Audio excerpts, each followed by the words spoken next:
खासा 17 है। अब आगे देखिए तफसील मखारिज। मखरज अल-जौज़, अब हम एक एक को लेंगे, ठीक है। मखरज अल-जौज़ क्या है? लफ्ज़ी मायने इसके क्या है? अल-खला, ठीक है, अल-खला। फिर इस्तिलाह, इस्तिलाही मायने क्या है? मुंह और हलक का खाली हिस्सा, मुंह और हलक का खला यानी खाली हिस्सा, ओरल कैविटी, जिसको हम कहते हैं ओरल कैविटी, ठीक है। ये कहाँ से शुरू होता है? कि जो हमारे वॉइस बॉक्स है ना, वॉइस बॉक्स के ऊपर से, समझो वॉइस बॉक्स से लेके पूरे आगे मुंह तक, यानी मुंह और हलक का खाली हिस्सा, ये ओरल कैविटी, इसको कहते हैं अल-जौज़, ठीक है। अब आपको पता होना चाहिए, अगर आपसे पूछो अल-जौज़ क्या है तो आप क्या कहेंगे? मुंह और हलक का खाली हिस्सा। अब ये नहीं कहेंगे मुंह का खाली हिस्सा, अब ये नहीं कहेंगे हलक का खाली हिस्सा, क्या कहेंगे?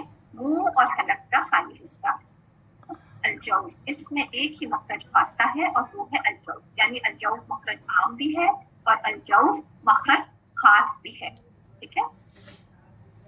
अच्छा, हुरूफ अल-मद ये क्या है? अलिफ साकिन से पहले फतहा, अलिफ वाव साकिन से पहले वम्मा, वाव मद, और या साकिन से पहले कसरा या मद, ठीक है। अब ये नहीं हम कहेंगे, अगर मैं आपसे पूछूं अल-जौज़ से कौन से लेटर्स अदा होते हैं, तो कोई ये नहीं कहेगा अलिफ वाव और या, ये नहीं बोलना, ठीक है। क्या बोलना है? अलिफ मद, वाव मद, या मद, ठीक है। ये नहीं बोलेंगे अलिफ वाव और या, नहीं, वाव का मखरज अलग है, या का मखरज अलग है, सिर्फ मद वाले लेटर्स यहाँ से अदा होंगे, अलिफ मद, वाव मद, या मद, ये बोलना सिर्फ, ठीक है,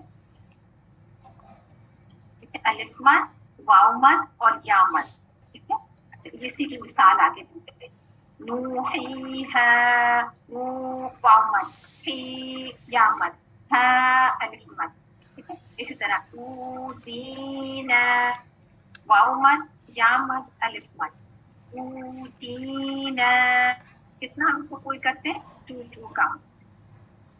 फिर इसका लक़ब हम देख लेते हैं, इसके नाम है, ठीक है। इनको क्या कहा गया है? अलिफ मद, वाव मद, या मद को इनको हुरूफ अल-जौफिया भी कहा जाता है, ठीक है। जौफिया क्यों कहा जाता है? क्योंकि मखरज अल-जौफ से अदा होते हैं, इसलिए हम इनको कहते हैं जौफिया, ठीक है।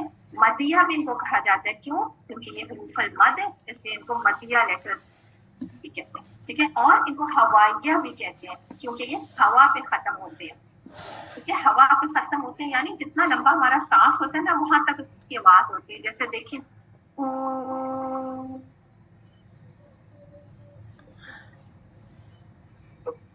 जब तक मेरी सांस कंटिन्यू हो रही ना, स्टैमिना जितना मेरा है, ये आवाज आती रहेगी। जैसे मेरा सांस खत्म हुआ, मैं ब्रेथलेस हुई, आवाज भी खत्म होगी, इसलिए हम इनको कहते हैं हवाइया, ठीक है। ये हवा पे खत्म। नोट, अलिफ हमेशा साकिन होता है, अगर इस पर हरकत हो तो ये हमजा कहलाता है, ठीक है। तो ये साकिन होता है, लेकिन इस पर साकिन का निशान नहीं होता, साकिन होता है लेकिन इस पर साकिन का निशान नहीं होता। ये अंडरस्टूड है कि अलिफ जो है वो साकिन। आगे देखिए, मखरज आम अल-हलक। अल-हलक क्या है?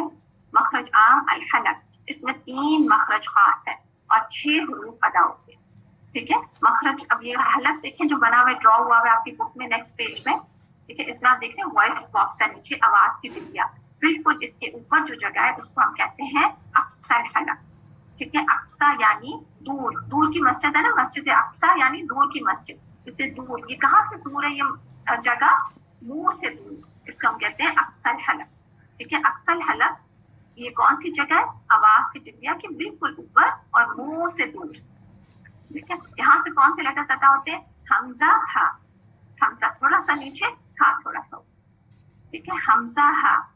फिर है वसतुल हलक। वसतुल हलक कौन सी जगह है? हलक का दरमियानी हिस्सा, वस, ठीक है। यहाँ से 2 लेटर्स अदा होंगे, आइन हा, आइन हा, आइन हा, आइन थोड़ा सा नीचे, हा थोड़ा सा ऊपर, देखिए स्लाइटली डिफरेंस है, आइन थोड़ा सा नीचे, हा थोड़ा सा ऊपर, ठीक है। फिर है अदनल हलक। अदनल हलक कौन सा हिस्सा होता है?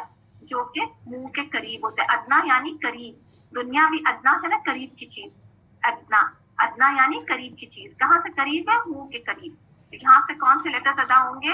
गैन, खौ, गैन थोड़ा सा नीचे, खौ थोड़ा सा ऊपर, गैन खौ, ठीक है। तो कौन से लेटर्स अदा होंगे मखरज आम अल हलक से? हमजा हा, आइन हा, غین خا حمزہ ہا عین ہا غین خا. ٹھیک ہے. اب یہ ڈرا کرنا سب کو آنا چاہیے. الحلق